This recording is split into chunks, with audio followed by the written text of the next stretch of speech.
que é a arqueologia em Foucault? Este é o tema do Marginalia Podcast.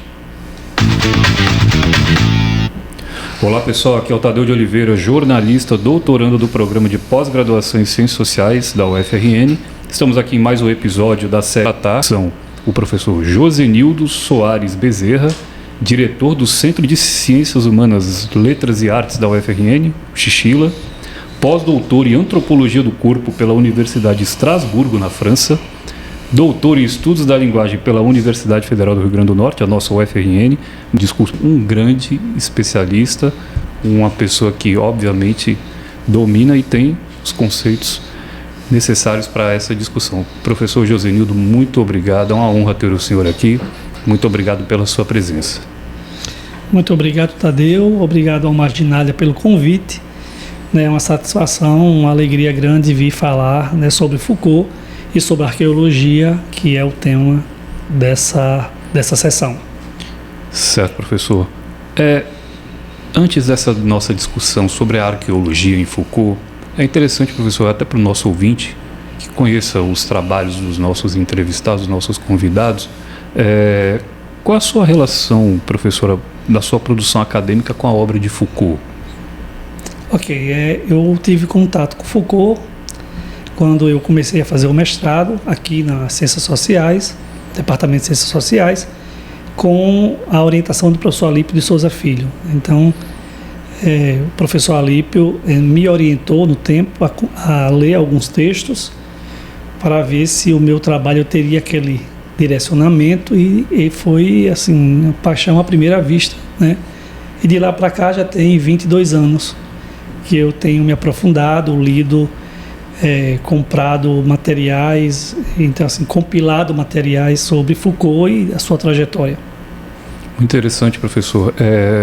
O senhor, como especialista em Foucault, de acordo com essa discussão que nós propomos aqui, o que seria a arqueologia em Foucault? Bem, deixa eu logo iniciar dizendo que eu não sei se eu sou especialista em Foucault, né? Foucault Sim. Não ia gostar muito de ouvir que tem pessoas especialistas nele, né? De fato, eu estudo Foucault esses 22 anos, e a gente vai buscar, como é um autor muito diverso, muito plural em sua constituição teórica, né, metodológica, enfim, ele não se dizia um teórico, nem tampouco um metodólogo, né, ele se dizia um analista, um filósofo analista, um historiador analista. E a gente pode pensar, já foi dito certamente pelo entrevistado anterior, né, tem 3 domínios: o domínio saber, o domínio poder e o domínio ser consigo. E a arqueologia é exatamente essa preocupação ou essa ocupação do autor, né, de Michel Foucault, em escavar os saberes. Para Michel Foucault fazer uma arqueologia do saber, que depois se torna um livro, nada mais é que buscar as camadas dos saberes de determinado evento, ou de determinado acontecimento, como ele bem chamava. Então, é escavar, buscar as fontes do saber, as mais diversas possibilidades, as mais diversas formações do saber e trazer à tona para fazer a devida análise. Então, esse é o princípio da arqueologia Foucaultiana. Certo, professor. Em que período da trajetória do Foucault, da vida acadêmica dele, que essa ideia de arqueologia surge? Bom, então a gente, de acordo com os leitores de Foucault, né, assim, tem uns que são mais prescritivos em dizer que nos anos 60 foi um período mais arqueológico, os anos 70 um período mais genealógico e os anos 80 um período mais o ser consigo, né, o cuidado da ética, enfim. Então, Foucault, ele escreve, né, pensa alguns materiais que são os clássicos da arqueologia: História da Loucura, Nascimento da Clínica, As Palavras e as Coisas e a Arqueologia do Saber. São 4 livros que atravessam a arqueologia, mas isso não quer dizer que a arqueologia só esteja nesses 4 materiais. Foucault trabalha com a arqueologia em todo o seu período, Foucault trabalha com genealogia em todo o seu período e Foucault trabalha com a ética em todo o seu período. né? Mas assim, a sua grande produção acerca do saber e acerca da descontinuidade, acerca de uma história geral, encontra-se nos anos 60. Certo, professor. Muito interessante essa perspectiva da construção dessa obra do Foucault. O senhor poderia passar novamente para os ouvintes do podcast, quais são as obras? Passa por todas as obras do Foucault, não existe um determinado período, mas algumas que seriam interessantes para o ouvinte ver essa ideia de arqueologia presente. Tá, para além das obras dos anos 60, sim. Então, assim, a gente tem História da Loucura, que é um lugar, né, que ele constrói aí esse saber, ele vai buscar esse saber, né, a partir da questão da loucura, da relação do paciente com o médico, com essa medicina que ela é uma forma de poder, é um discurso do poder. A História da Clínica, As Palavras e as Coisas, que foi uma obra que foi produzida apenas 3.500 livros e ela se esgotou no dia de sua publicação. A editora editou mais 5.000 livros e acabou rapidamente. E depois foi necessário produzir mais 2 edições de 3.000 exemplares. Né? E esse livro, talvez foi o livro que mais tenha dado dor de cabeça para Michel Foucault, da sua obra toda. Primeiro porque ele vai desconstruir, talvez desnormatizar, né, os saberes vigentes, como, por exemplo, a economia, a gramática, né, a gramática geral, e a biologia como lugares do saber humano. E ele vai, mais à frente, ele vai falar um pouco sobre o surgimento das ciências humanas, então como elas surgiram e como é que as ciências humanas passam a ser também preocupação do homem. E o final ele faz o que talvez Michel Foucault até hoje ele ainda é criticado pelos teóricos.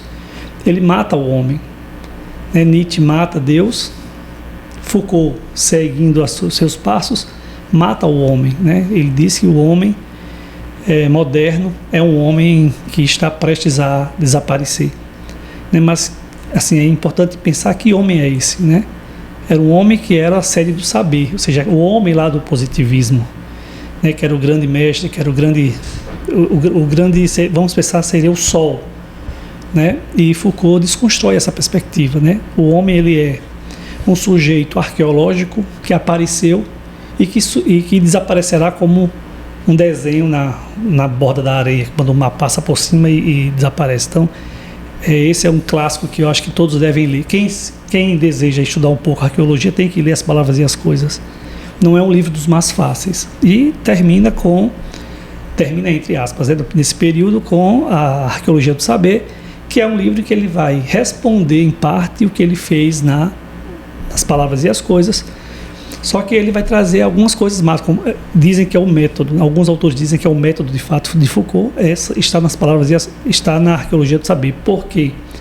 Ele vai desconstruir a história, ele vai desconstruir a ideia de continuidade histórica, vai apresentar que a história ela trabalha com fatos e ele apresenta o acontecimento como a possibilidade de analisar os fatos. Então, assim, e depois você vai ter a ordem do discurso, que também prossegue, já é genealógico, mas é a fase entre arqueologia e genealogia que Foucault vai escrever o clássico, a ordem do discurso. Certo, professor, muito interessante. Fica a dica para os nossos ouvintes: a Arqueologia do Saber, As Palavras e as Coisas, obras fundamentais para o conhecimento sobre essa noção de arqueologia em Foucault. Professor, o senhor comentou sobre essa dor de cabeça que Foucault teve quando o livro dele foi publicado. Esse impacto da obra Foucaultiana no mundo acadêmico, na época das publicações de Foucault, o senhor poderia falar um pouco mais como foi esse impacto, essas dores de cabeça que geraram para ele essas publicações? Nesse período da publicação, né, das Palavras e as Coisas, alguns filósofos ficaram, né, filósofos, antropólogos, sociólogos, os que eram a favor, porque na verdade existia uma certa tensão, um certo tensionamento dos pesquisadores estruturalistas com Foucault, que era entre aspas, um pós-estruturalista. Foucault não, apesar da sua obra ela ter um traço estruturalista, né? As palavras e as coisas têm um traço estruturalista, porque se você observar, tem um sistema ali que está sendo elaborado e apresentado, mesmo assim ele não se achava estruturalista, né?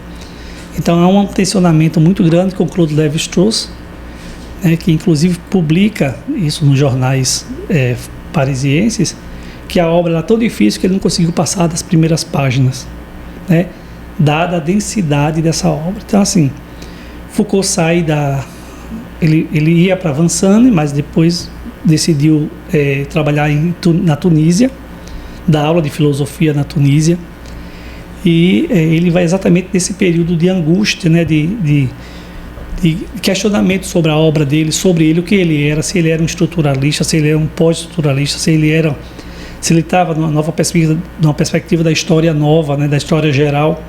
E Foucault vai trabalhar com filosofia lá na Tunísia, e é lá que ele escreve a Arqueologia do Saber, né? Ele vai escrevendo, respondendo os questionamentos que as palavras e as coisas não foram capazes de responder, né? E ele vai construindo dessa forma um material muito mais, eu chamo de didático, porque ele coloca o que é o discurso, ele coloca a unidade do discurso, depois ele coloca a formação discursiva, depois ele coloca sobre o objeto, depois ele coloca sobre o arquivo. Então ele secciona uma série de conceitos que ele trabalhou de certa forma das palavras e as coisas, só que lá ele trabalhou muito en passant. E no livro Arqueologia do Saber ele vai tratar efetivamente como item, né? Então, assim, a gente pode chamar, os autores chamam de um livro metodológico, mas o próprio Foucault, em diversos outros materiais, ele diz, em diversos livros e textos, entrevistas, na própria nos livros, que são 10 livros, né, os ditos e escritos, em várias entrevistas ele fala que ele não é metodólogo, ele não trabalha com metodologia. Então, assim, há uma certa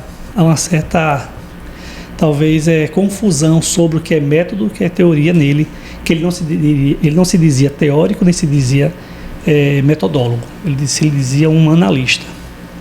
Certo, professor.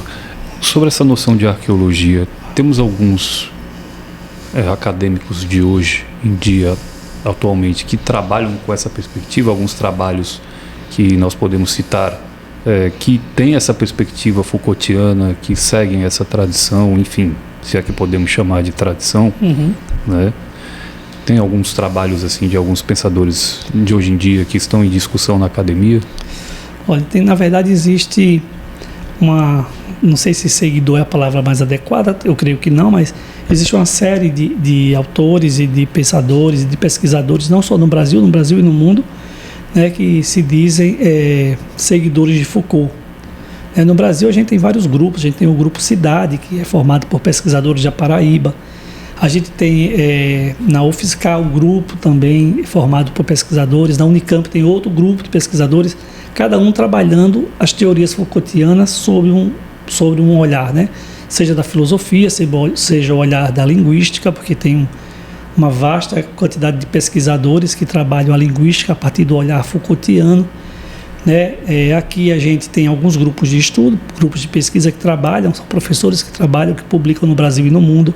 Então, assim, na verdade, há uma vasta quantidade de pessoas, os americanos, assim, só que nós temos uma grande quantidade de universidades americanas que trabalham com teorias Foucaultianas, só que, como eu falei, dos mais diversos lugares. Então, tem uns que olham pela perspectiva da economia, Foucault e a economia, aí tem vários. Foucault e a cultura, tem outros tantos. Foucault e a questão, que há um problema muito sério, né? As relações de Foucault com as teorias marxistas, né? Há aí um desencontro muito grande, e Foucault fala isso em alguns livros, né? Mas tem marxistas que trabalham com um olhar Foucaultiano, teóricos do feminismo que trabalham com a perspectiva Foucaultiana, seja para criticar, seja para endossar. E Foucault sempre falava, né, assim, usem as minhas teorias como ferramenta. Então, assim, não é só usar a teoria, é usar os escritos dele e produzir novos saberes, e acrescentar, e retirar, e mudar. Então, essa é um pouco a flexibilidade em trabalhar com os escritos Foucaultianos. É que você tem eles na mão como uma ferramenta. e não como uma obrigação teórica e não como uma obrigação metodológica. Certo, professor. Aqui na UFRN temos algum grupo que discute essa perspectiva Foucaultiana? Temos. Eu sei que tem na filosofia professores que trabalham. Na comunicação eu tenho um grupo de estudo chamado Corpolítica, né, que é um grupo de estudo que já está aí há quase 6 anos, trabalhando efetivamente com textos Foucaultianos. A cada ano a gente escolhe um período. Esse ano tem sido o período arqueológico.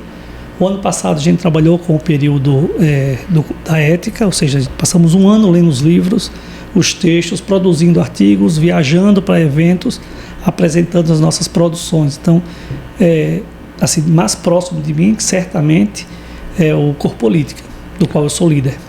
Certo, professor. É interessante também, aqui é um espaço de divulgação da produção acadêmica da UFRN, da graduação, da pós-graduação. É interessante para os ouvintes também buscar informações sobre o Corpolítica, caso tenha também em redes sociais, professor. É interessante divulgar também como ter acesso, como poder participar das discussões, né, desse grupo. Caso tenha, professor, o senhor pode se sentir à vontade aqui para divulgar as redes, enfim, como entrar em contato com o grupo Corpolítica para discutir a obra de Foucault. Ok, o grupo ele nasce, né, no período um pouco antes da pandemia e tem o seu apogeu maior na pandemia, porque os meus orientandos de mestrado, os orientandos de doutorado e de outros colegas também, não só daqui do Brasil, de Fortaleza, de Alagoas, João Pessoa, da Bahia, do Mato Grosso, do Paraná. Então eram alunos que já estudavam Foucault, ou tinham Foucault como objeto de estudo nos seus trabalhos, e eu comecei a fazer sessões públicas remotas. Então, assim, tinha sessão que tinha 80 pessoas do Brasil, tinha sessão que tinha 30, então, assim, foi variando, mas foi também se fortificando, né? Se fortalecendo. Então, nós temos uma página do Instagram chamada Corpolítica, ou mesmo me procurar no centro, ou me procurar no departamento, ou me procurar na pós-graduação, mas com a página eu acho que já consegue. O meu nome também, Josenildo Soares Bezerra. A gente tem contato com outras pessoas e eu posso indicar as reuniões, as sessões, os horários. É a cada 15 dias, às quintas-feiras à noite. Quintas-feiras à noite, isso. A cada 15 dias. Isso, das 7 às 19 às 21 horas. 19 às 20 horas. Fica o convite para o ouvinte que se interessa pela obra de Foucault, discussão de qualidade acadêmica. Fica o convite. Grupo Corpolítica. No Instagram é fácil de achar, né, professor? Corpolítica. Corpolítica, muito interessante. Nós temos também uma dica cultural com o nosso colega Tauan Ribeiro. Tauan, que é estudante da graduação bacharelado interdisciplinar em Humanidades, do Instituto Humanitas. Agora vai passar para nós uma dica cultural relacionada com a nossa discussão. Olá a todos, olá todos os ouvintes, é um prazer estar aqui trazendo essa dica cultural no episódio de hoje, que é a música Ignorância, da artista chamada Bia Duarte. Essa canção ela aborda a complexidade e as consequências de buscar o conhecimento em um mundo onde a ignorância é muitas vezes vista como uma bênção. E a letra dessa canção ela reflete sobre a tensão entre o desejo de se informar e a tranquilidade que a ignorância pode proporcionar. Essa canção ela também critica a postura de indivíduos que escolhem a ignorância deliberadamente, queimando livros e inventando fatos, para se manterem em sua zona de conforto. Essa canção ela foi lançada em 31 de março do ano passado. E sobre a artista, ela explora temas muito introspectivos e sociais em suas canções. O nome dela é Beatriz Duarte Leme, mas ela utiliza como nome artístico Bia Duarte. Ela é paulista, independente, tem 26 anos de idade. E ela se declara como uma ótima compositora, multi-instrumentista e atua também como influenciadora digital. E ela utiliza, né, nas suas obras uma maneira de questionar o valor atribuído à desinformação e ao conformismo. Interessante a dica do Tauan. Você poderia repetir o nome da cantora, por favor, Tauan? É Bia Duarte e a canção se chama Ignorância. Ignorância, de Bia Duarte. Fica uma ótima dica para vocês ouvintes. Professor Josenildo, muito obrigado pela sua presença no nosso podcast. É sempre interessante discutir Foucault, ainda mais uma discussão de qualidade, com professores que se debruçam sobre a obra Foucaultiana.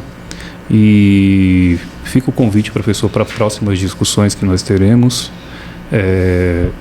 E com certeza teremos discussões muito importantes, muito interessantes. Seguimos com a nossa série sobre a discussão da genealogia em Foucault, entre outras perspectivas desse autor tão importante. Se o senhor quiser deixar também alguma dica cultural para os nossos ouvintes, além das obras do Foucault, fique à vontade, professor. Tá, muito obrigado pelo convite. É importante, o Marginália tem contribuído enormemente, né, para o saber de alunos da graduação, de alunos da pós-graduação, discussões muito acaloradas e muito potentes, né, no grupo de pesquisa, com os pesquisadores. Eu acho que isso só engrandece, né, a nós, estudantes, pesquisadores, enfim, professores. Agradeço ao Marginália o convite, e coloco ao dispor o que precisar, o que necessitarem da obra do autor. Eu não vou ser humilde em dizer, eu tenho praticamente a obra toda. O que eu não tenho é o que realmente não foi produzido pelo autor, o que não foi traduzido, mas eu tenho a obra do autor em inglês, em espanhol e em francês, muitos livros em português também.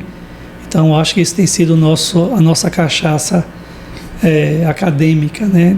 Ler, refletir, discutir e perceber que Foucault muitas vezes diz alguma coisa e em outro livro ele diz. Então, assim, é importante que a gente tenha esse acompanhamento da obra, uma obra muito integral. Não achar que a arqueologia foi um período finito e a arqueologia é um período que se deu só nos anos 60. A arqueologia Foucaultiana, ela continua, né, porque ela desconstrói saberes, ela renova saberes, ela põe os discursos na mesa, né, para que sejam vistos, analisados, discutidos, avaliados. E eu acho que é isso que é o mais importante da obra, né? Não é uma obra finita e uma obra em si mesma. Ela é uma obra em diálogo com outras tantas. Muito obrigado, professor. Uma última curiosidade. O senhor tem um livro publicado sobre Foucault? Algum livro especificamente publicado sobre Foucault? Não, eu tenho artigos os mais diversos que eu já produzi ao longo da minha carreira, né? Hoje, o meu objeto de estudo, na verdade no pós-doutorado, é produzir realmente um livro no final do ano acerca do corpo digital, ou seja, como é que o corpo, quais são as possibilidades dessa heterotopia corporal, como Foucault trabalha, na perspectiva do corpo digital, né? Então, assim, a proposta é, ao final do ano, ser publicado um livro juntamente com o supervisor, que é Davi Le Breton, né? Um antropólogo muito, muito caro quando se fala em corpo, quando se fala em gênero, quando se fala em contemporaneidade, quando se fala em sentido. Então, a gente está produzindo esse material para o final do ano, mas livro escrito, não. Certo. Ainda não. Certo, professor, mas teremos. Sim. Teremos certamente no final do ano. Certo, professor. Com certeza, muito obrigado mais uma vez pela sua presença, por essa ótima discussão que nós tivemos aqui. E agradeço a todos os ouvintes do Marginália Podcast, nas diversas plataformas de divulgação do nosso podcast, na Rádio Universitária também, que será em breve divulgado o nosso programa. Agradeço ao pessoal da produção, Tauan Ribeiro, Maiara Andrea, que nos acompanharam aqui durante todo esse episódio da nossa série Foucault, um pensador complexos. E fica o convite para que você curta, comente e compartilhe no YouTube, no Spotify, Instagram, enfim, todas as mídias que você achar conveniente, pelo WhatsApp também. Enfim, o material será divulgado nas redes do Marginália. Lembrando sempre que o nosso podcast é um espaço de formação, de discussão acadêmica e de formação. Temos alunos da graduação participando, alunos da pós-graduação, inclusive eu, que apresento o podcast, participando dessa ferramenta de educação. Muito obrigado a todos e nos veremos no próximo episódio. Um abraço. Abraço.